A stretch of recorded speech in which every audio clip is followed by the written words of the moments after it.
cho bé. Phải là con nhẹ thì cứ đi.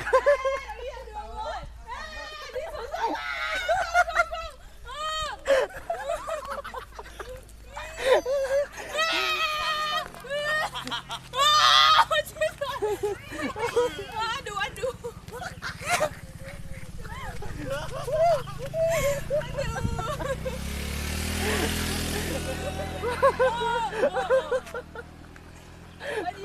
Nhiều nào.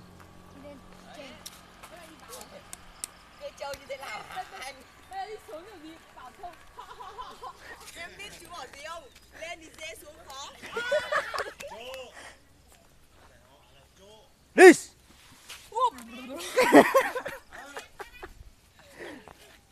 Lên tiếp à? Đã không sợ trâu nữa. Biết thấy cưỡi con này. Nhỏ ai cưỡi. Cưỡi cái to. Ôi con hiền. Con hống hốc rồi. Mày để mà gần đầu là tí nữa cho phát mồm. Dũng hết ngang.